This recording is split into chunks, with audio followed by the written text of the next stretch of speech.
So hi everyone, and thank to Professor Wilfredo for inviting me to this colloquium. Let me talk about this convergence rate of the central limit theorem in one-dimensional random walking random environment. But before I talk about my recent research, I would like to explain what the central limit theorem is, what the one-dimensional random environment is, and also what the convergence rate is. That you have a better understanding when I talk about my recent research. So what is yes? Just for sorry, I really apologize, but because we have visiting us in our seminar, our dean Cami McBride and also Anne-Marie Cusack. So welcome them. You are invited for stay if you want. And I don't know if Cami wants to give, I mean, this is the first seminar for the fall semester, so probably Cami may have some welcome words for this beginning of the seminar or for the colloquium. Sure. I don't want to interrupt Sungon's flow too much, but welcome everyone to this presentation. I look forward to learning more about your research, and I'm looking forward to more events through these colloquia. So welcome everyone. Good.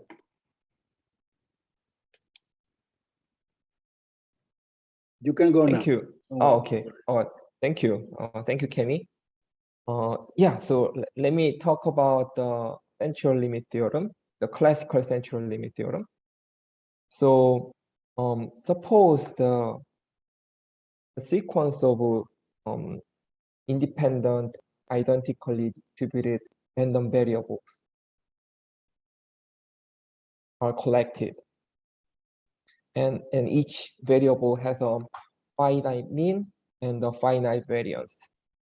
And this is actually a very ideal case. You can generalize that a sequence of the random variable with a certain assumption. It doesn't have to be IID, but you can generalize this a little bit more. Okay. Then it turns out that the sum of the sequence of the random variables, if you center it by subtracting its mean and scale it by dividing square root of its variance, it's gonna converge it to the normal distribution. And this is actually very, very nice or popular theorem, because in statistics, if we observe one single data or we just have one observation, we cannot do any statistical analysis. However, if we collect a bunch of data, or if we collect a bunch of observations and try to analyze it, we can use this CLT theorem, and that grouped data becomes the normal distribution. We can assume that that's gonna become a normal distribution. Then we can do any statistical analysis, hypothesis test, or the regression analysis, anything that deals with the normal distribution. So that's why it's a very popular theorem in statistics. And I'm gonna talk about this central limit theorem, especially on the simple random walk. So what is the random walk? Well, let xn be the walk at time n. Okay? You walk around the integer line, and xn will be the place where the walk is located at time n. then in a simple random walk, the transition probability is always the same. The probability of moving right is P, then the other around be 1 minus P. And that will be the always same for any site.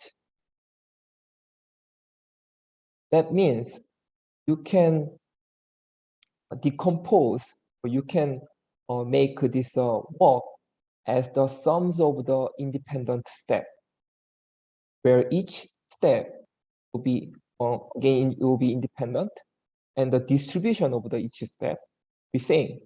Moving right with 1 with the probability P, and moving left, which is -1 by probability of 1 minus P. Then since Xn is the sum of the independent and identically distributed steps, we can apply the CLT, random walk. So here is the result, CLT of the simple random walk, that if you let the walk at time n, subtract it by its mean, and divide it by square root of the variance, it's gonna converge it to the normal distribution. And here is the x minus n times 2p minus 1 divided by square root of full np times 1 minus p. This middle second equality, you can simply calculate it by hand. Okay, so this is the case, the simple random walk, and my recent study finds actually the CLT of the random walk in random environment, and find the speed of the convergence. And before I talk about the random walk in random environment, then what would be the speed of this convergence? We know that when n goes to infinity, it will be eventually converged to the normal distribution. What would be the speed? How fast it's gonna converge it? Well, the speed actually was proved by the Berry and Eshin in 1941 and 1942. Turns out that if the Xn is the sum of IID, then its centering, after its centering and the scaling, the speed of the convergence is 1 over square root of n. That's the speed of the convergence. And I'm gonna use, so the difference between two distribution, I'm gonna use the supremum norm, or L infinity norm later on. That will be consistent for the by rest of the term. Okay, so this sup norm means it's the, I say the, yeah, it's basically the supremum of any x in real number, and the speed will be 1 over square root of n. Or another way to write it is that the difference times the square root of n is less than equal to some non-zero deterministic constant. And I said that it's negative, or it's less than equal to A2. However, you can also rewrite it as an equal. So it's not just unequal. You can put the equality under a certain assumption. So it's exactly, the speed is exactly 1 over square root of n. So how about then, what would be the speed of the convergence, CLT in random walk in random environment? I would like to talk about what the random walk in random environment is. So here in this case, unlike the simple random walk, each site have a different probability distribution for the different transition probability. So I'm gonna rewrite it as a environment omega, and omega is the collection of the probability to the right, moving right. And there are integer spots. So these are all sequence of the integers. And each integer has its own transition probability. So that means at side x, probability of being right be omega x, and probability of being left be 1 minus omega x, and that will be always between 0 and 1. Now, under this particular environment, so we choose one particular environment, and it has a different probability, the transition probability for each side.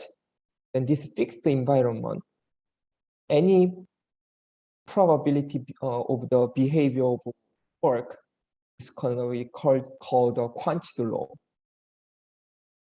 On the other hand, because there are many different types of environment, the average of those quantity law under our environment probability measure is going to be called the annealed law. So you can think of this annealed law as the weighted average of the quantity probabilities, or the expectation of the measure P, the quantity probabilities. Excuse me, someone. So yes, the random environment is that for each point, the probability depends of the point. That's the random environment, right? Yes, right. But I don't quite get what is the Wench's law. Could you repeat it? So it's not actually each point. So environment is the transition probability of the entire integer line. Okay. So that will be the set of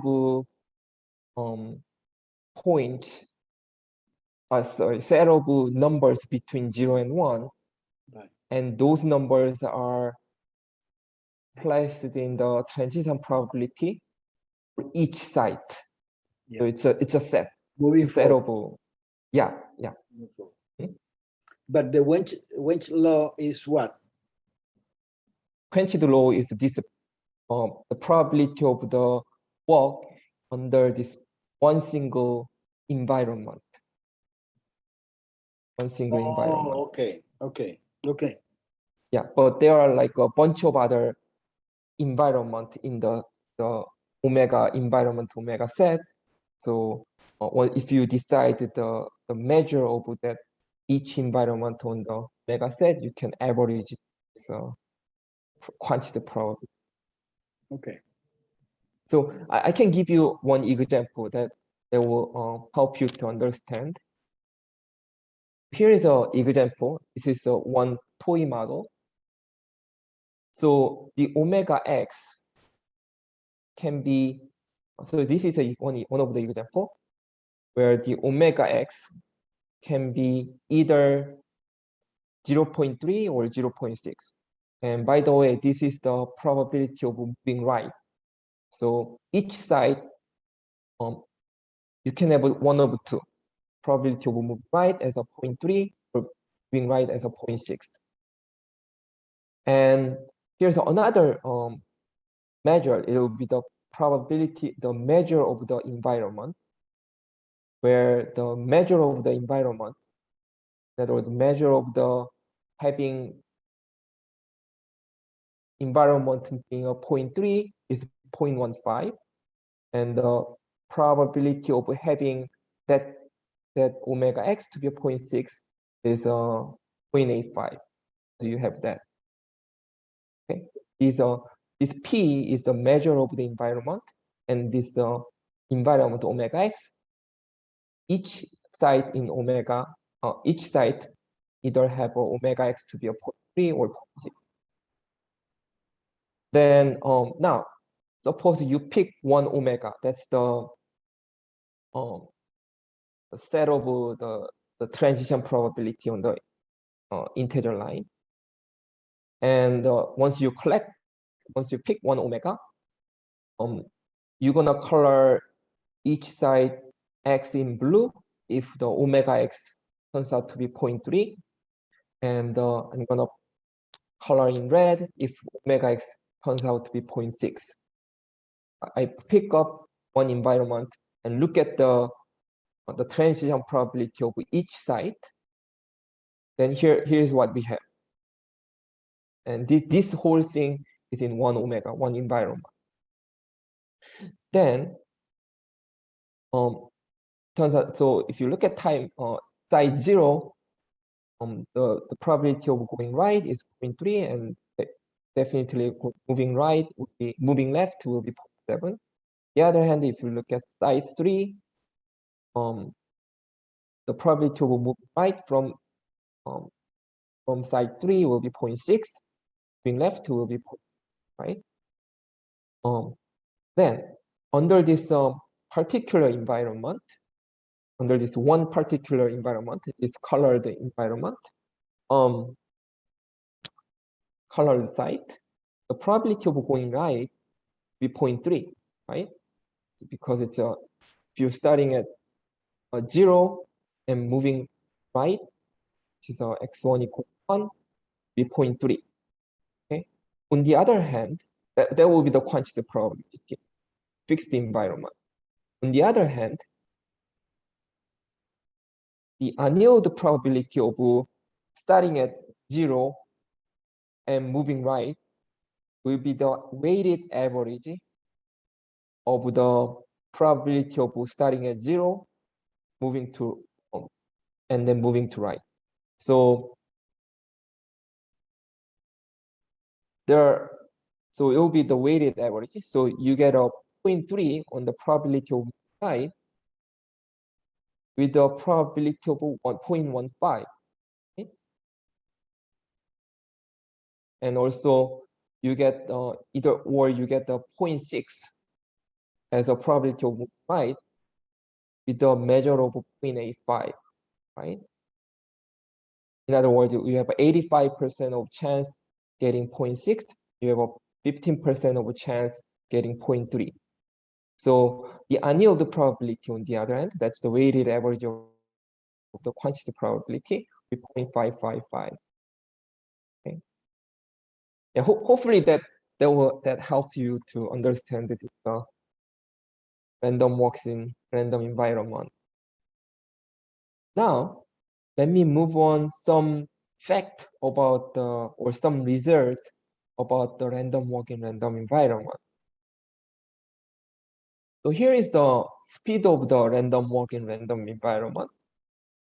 So the speed, you can write it as a limit of the location at time n divided by n, divided by time n. And I'm gonna call that as nu of p. Okay. And nu of p is always between -1 and 1. And it turns out that the size of the speed is determined by the rho x. Or the speed is determined by the key term rho x, and rho x is the ratio between the probability of moving left or probability of moving right. It's kind of obvious, but actually the proof is not that trivial. So here is a theorem, very famous theorem in Solomon, 1975. The speed is positive. You can write the explicit form, the speed, which is 1 minus expectation of the rho divided by 1 plus expectation of the rho. So the reason why I introduced this notation UP is because this notation will appear again and again in our theorem. So Peterson in 2008, he found this result of the limiting distribution, the walk.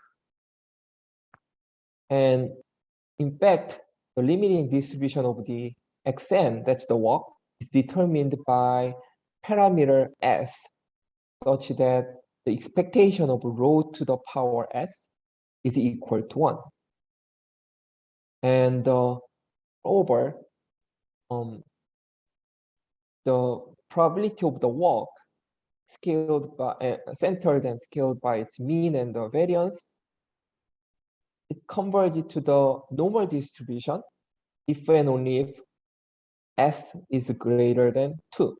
So s is the one that makes the expectation of rho to the s equal to 1.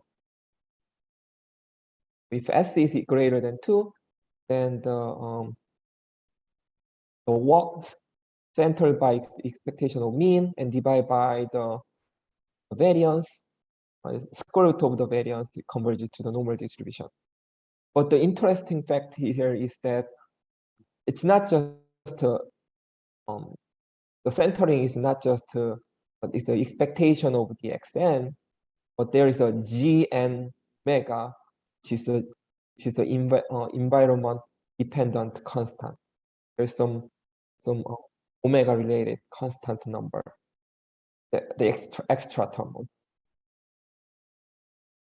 Also, he found the limiting distribution of the Tn. That's the heating time. That's the, whenever I write the Tn, that means the first time that the walk reaches to the site n, heating time. And he found that the limiting distribution of the heating time also depends on that parameter, such that s. And if s is greater than 2, then the heating time subtracted by or centered by its mean and divided by its square root, the variance will converge to the normal distribution. And our question, after this, our question is, okay, we know that this in both cases, the walk and heating time converge to the normal distribution. Question would be how fast they're gonna converge to the normal distribution. So here is our previous result in 2019. We found out that the rate of the convergence actually depend on the kappa here. So if you look at the first line, that kappa be the supremum, the p greater than 0, such that the expectation of the rho to the p is less than 1. And also the kappa is greater than 2. Then our centered or our probability of the walk is a gn omega x. It's the probability of the walk. We know that this is converges to the normal distribution. The speed is n to the, actually speed is, should be faster. Convergence speed should be faster than n to the 1 over 4 minus 1 over 2 times kappa minus epsilon. So our result, our result shows that n to the 1 over 4 minus 1 over 2 times kappa minus epsilon times the difference is equal to 0, right? That means this difference is decaying faster than the n to the 1 over minus 1 over 2 kappa minus epsilon. And our conjecture was that the right speed be the decay rate without that epsilon. We remove the epsilon. We believe that this will converge to some non-zero deterministic constant. That was our conjecture. We couldn't prove it yet. We're still working on it. And also we found the convergence. This is almost sure convergence. We also found the convergence in probability. And the rates are slightly different. And we know that those are converging to 0 and 0. That means it should be faster than this rate. And we believe that if we remove the epsilons, that will be the right convergence speed.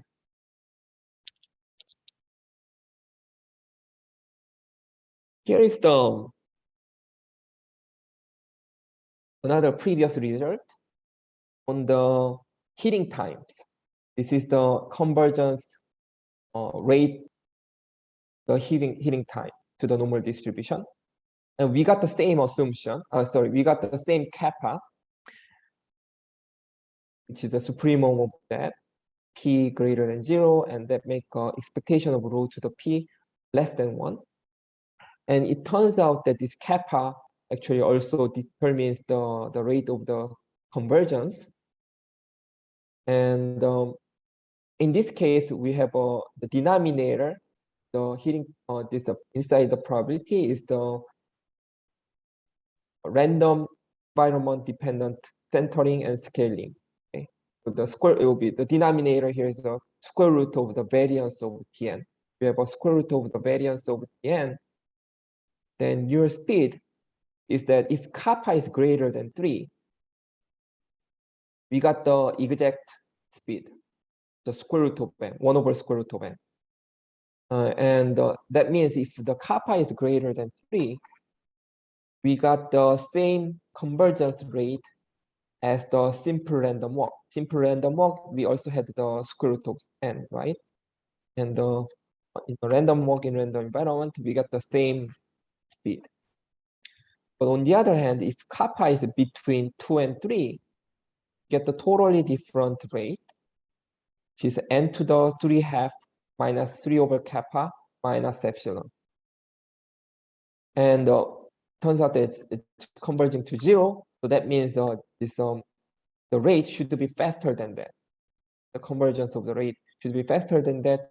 And our conjecture again should be, if we remove the epsilon there, then we will be able to get the exact rate. That will be the exact rate. And here is also another previous result. The same assumption, this time, the denominator inside the probability, it's not an environmental dependent scaling, but it's the deterministic scaling. So previous one is just the environmental dependent scaling of the variance. Here is the deterministic scaling, the variance. Then our speed here is determined by also kappa.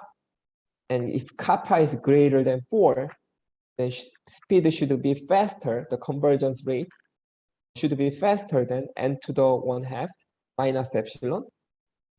And if the kappa is between 2 and 4, the convergence rate should be n to the 1 minus 2 over kappa minus, should be faster than 1 minus, or n to the 1 minus 2 over kappa minus epsilon. And again here, our belief is that if we just remove the epsilons, we should get the exact speed. Okay. So, someone, yes.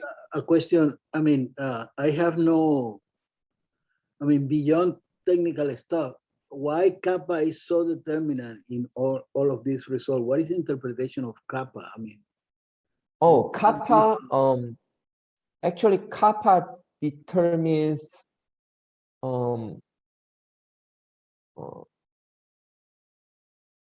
the size of the ratio between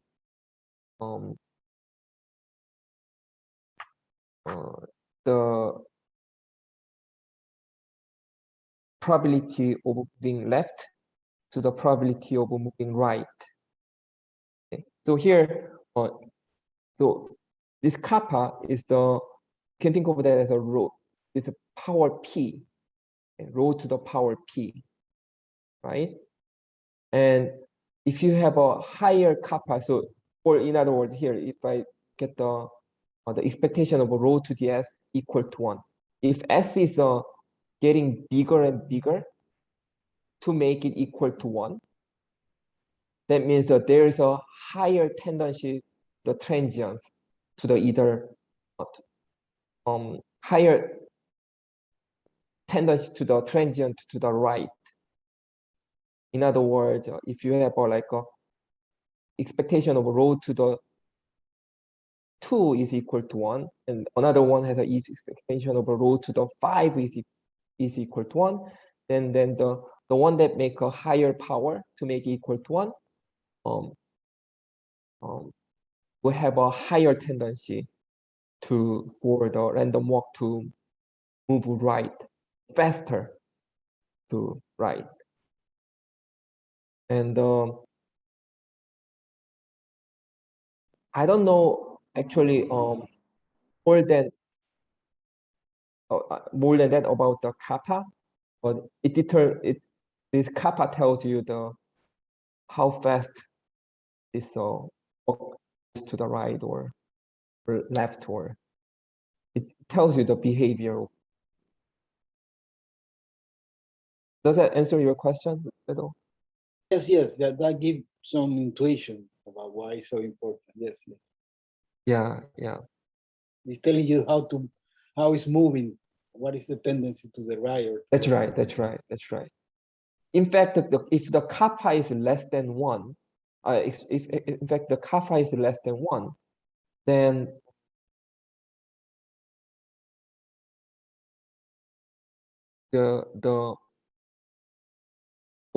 sorry, it will be, if it's between 0 and 1, then you get the transient random walk, but the speed is 0. So the speed is not positive, just 0. It's moving right, but slower than n order.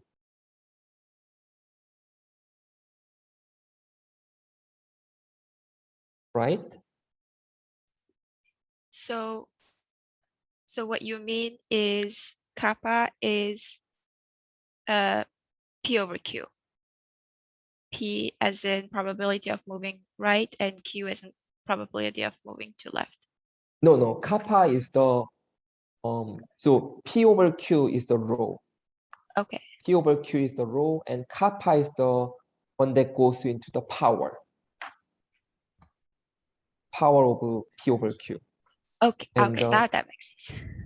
so the kappa, if you need a higher kappa to make an expectation of that rho to the kappa equal to 1, then that means the walk is going really fast to the right. Something.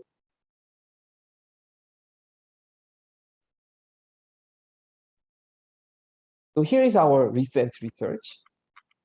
Is that we found out that, so previously we know that if kappa is between 2 and 3, it should be n to the rate is n to the 3/2 minus 3 over kappa minus epsilon. We were able to remove that, and we found that that's the exact speed, the heating time to the normal distribution. But also we found out that it's not converging to some non-deterministic or non-zero constant term. Actually, it fluctuates between 0 and infinity. In other words, the rate is exact. However, the numerator term, the constant term, will be different depending on the sequence of the n or subsequence of the n. Okay, and also that's when kappa is between 2 and 3, and also we found the exact rate when kappa is equal to 3. It's not so previous one is almost sure statement, but here is the improbability statement that the rate is 1 over square root of n or log of n, and that's improbability. Okay, so now I want to show you some proof or idea of the proof. So the way we prove this theorem, that we worked on the potential function. What is the potential function? Well, potential function is the ratio of, it will be the sum of the log of the row i's, or the row I is the ratio of moving left over moving right. And the good thing about this potential function is that this Vx, the potential function, transform the transition probability to the landscape G. What does that mean? Well, let's go back to our previous example. So here was our one particular environment that has a transition probability on different transition probability on each side. And using that potential function, we can draw this graph. So in other words, this is a landscape. And this landscape tells that, if you around the side 2 and 3, it's gonna go down to the right very easily.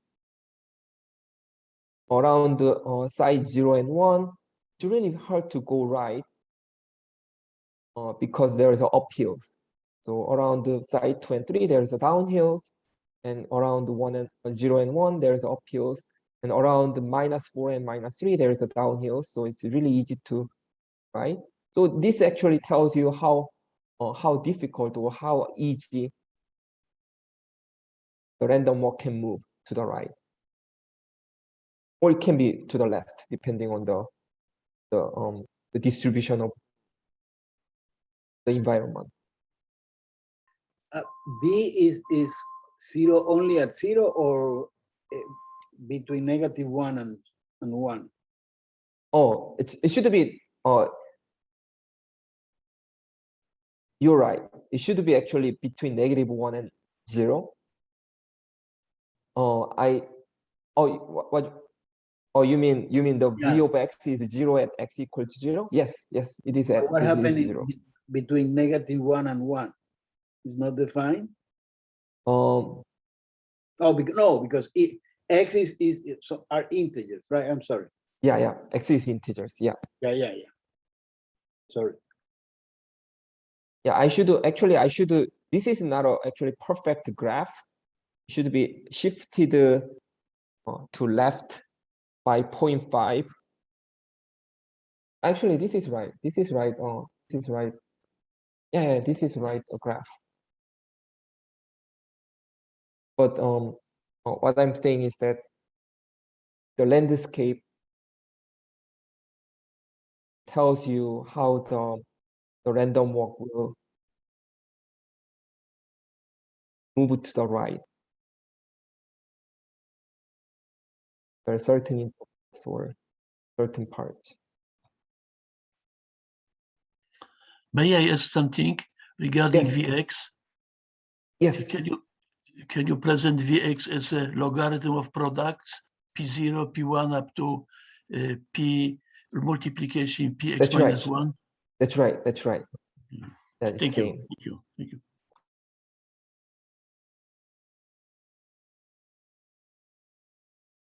So why do we need this potential function? Because I would like to point out some of the important locations.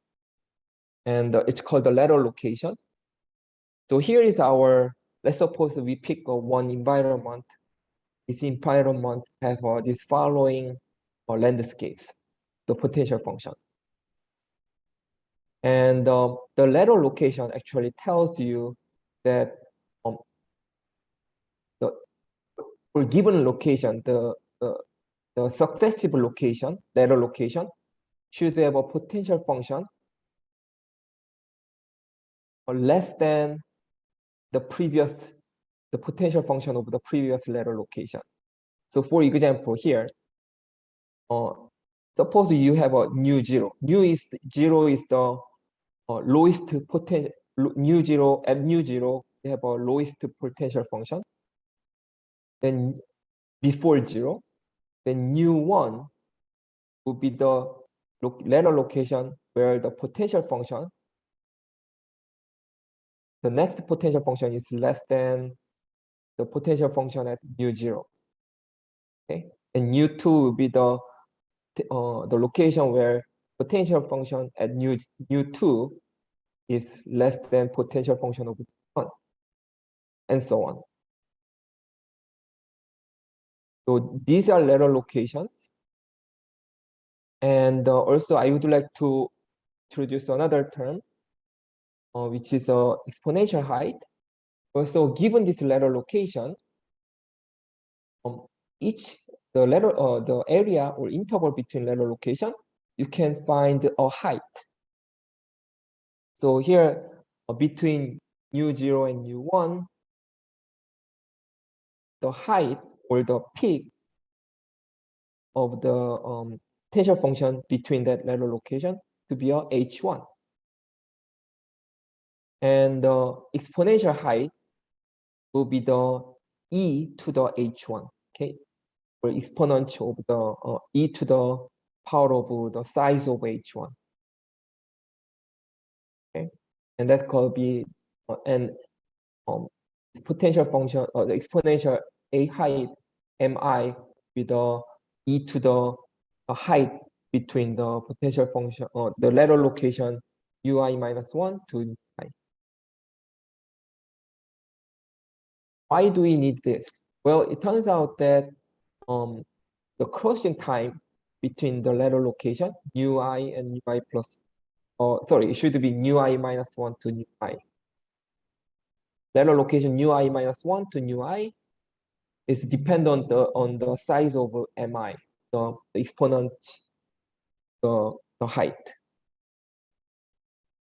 And their tail distribution. So let q be the, so the reason why I use another measure q instead of p is because it's easier to calculate. So what is q? Well, q is the measure p, that's the measure of the environment, given that the first letter location u0 is starting at 0, okay, origin. It's a conditional probability. Given this q, the measure q, potential the tail, the exponential height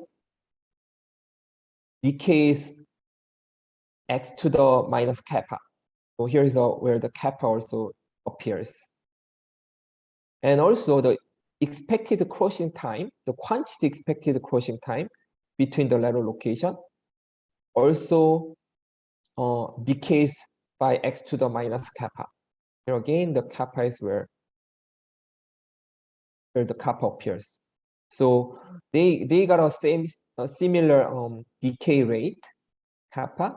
So we can say that the exponential height has the size of the exponential height actually determines the expected crossing time. So having said that, now how many minutes do I have? Think, do I have enough time? Yeah, you can go ahead. You have okay. at least 10 more minutes. Okay. So I'm gonna talk about the proof of the theorem 8. So we want to find the decay rate of the distribution between the heating times, the normal distribution, or the scaled and the centered heating time and the normal distribution. So instead of using n, we're gonna use nu n. That's the letter location. Okay. So we are gonna look at the subsequence basically, okay? Subsequence of n rather than the just n. It's okay to do that because what we want to know is the asymptotic behavior for the and also each letter location has a finite moment. Actually, it decays exponentially, so it always has a finite moment, finite intervals, length of intervals. So it's okay to have a nu n instead of n.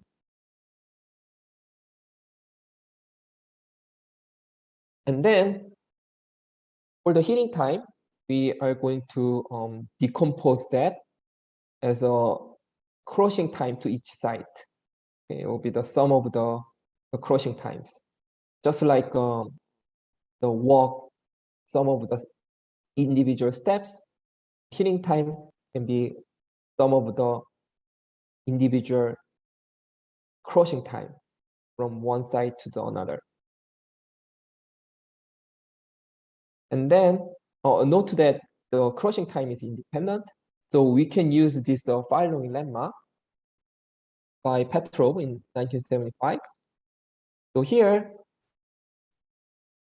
what I'm gonna do is I'm gonna use this lemma, and this C K in the lemma 1 will be the crossing time, tau K. Okay, and the Xn will be the heating time, T U of M. Then the difference of the probability of the distribution of heating time and the normal distribution be bounded above by the sums of the third moment of the crossing time divided by the variance of the heating time to the power of 3/2. That's just the exact result of the lemma 1.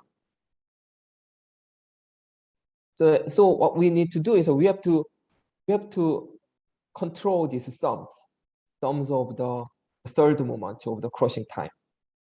And it turns out that after some calculation, we can show that the sums of the crossing times can be written as a sums of the crossing time between lateral location, the quantity expectation of the crossing time between lateral location to the power of 3. And there's a very long calculation, but this is eventually we get the sums of the 3 power of the crossing time between the lateral location.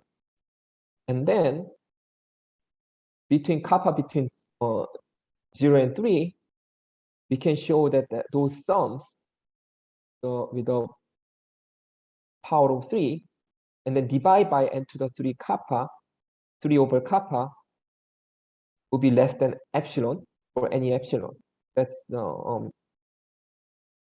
it's because this sum, you can write it as stable distribution, a symmetric stable distribution.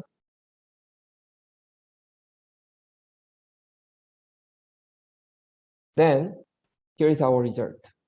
So using lemma 2 for any epsilon greater than 0, we can find the subsequence of nk. I didn't write k here because it becomes hard to see. So subsequence to n such that this difference between the heating time and the normal distribution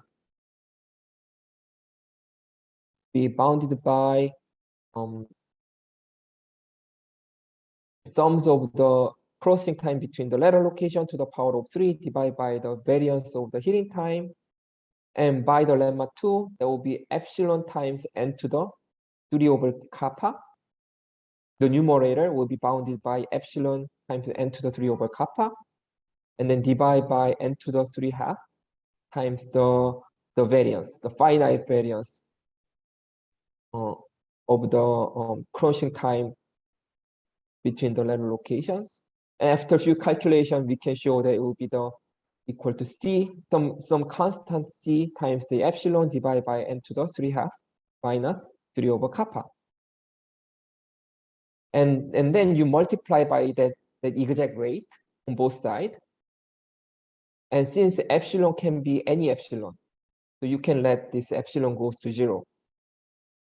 And you can find the lim, where the exact rate times this difference is equal to 0.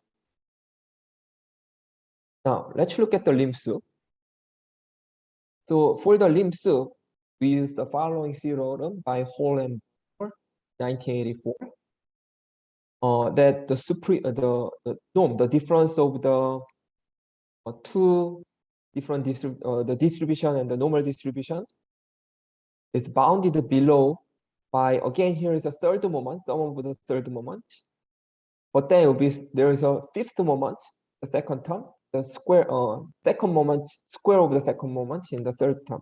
Okay, so you have a lower bound, and we're gonna use this to find the lim sup.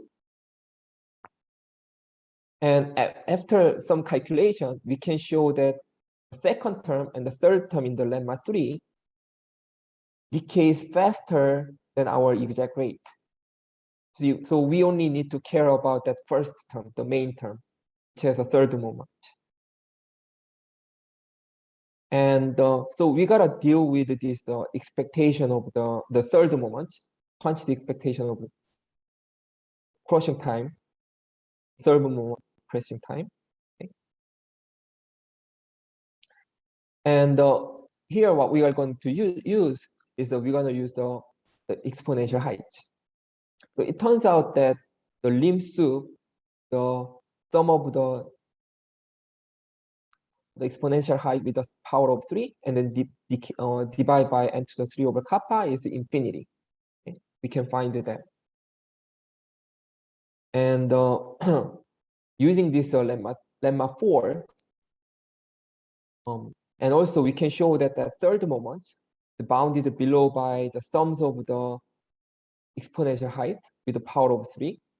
And then after a few calculations, we found eventually we got the exact rate times the sums of the exponential height with the power of 3 divided by that particular decays n to the 3 over kappa. And using it because of the lemma 4, this one goes to infinity for certain sequences. Lim sup is infinity, so we can complete our proof of the lim sup.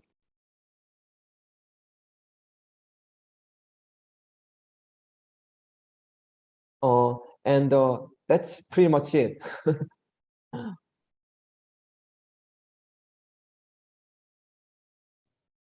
Okay, thank you very much. Mhm.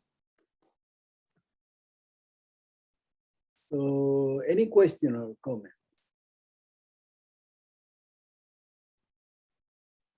What next for you?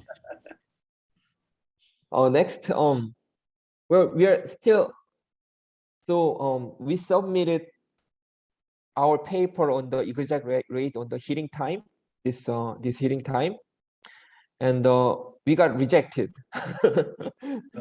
The only reason why was that, so we kind of revised it and improved it, then resubmit to the another journals. But the reason of the rejection was because they expected to see the exact rate of the work convergence of the work, this one. They want to see what happens if I remove that epsilon. Oh, And that's actually very hard proof, mhm. and we are still working on it. Unfortunately, this we got stuck at some point, and if we get some good result future, then maybe I can talk about it next time. So this is what we are working on. We want to remove that epsilon and see how this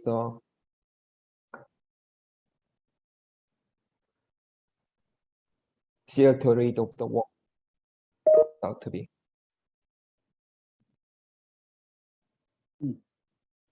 Any other question or comment?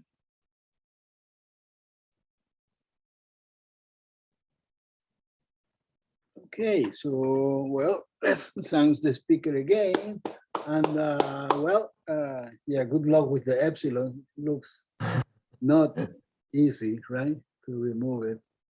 Yeah, It's kind of intuitively, it's obvious that it should be, but the problem is actually do it, right? that's right. That's right. Yeah, we know the answer. We just don't know how to do it.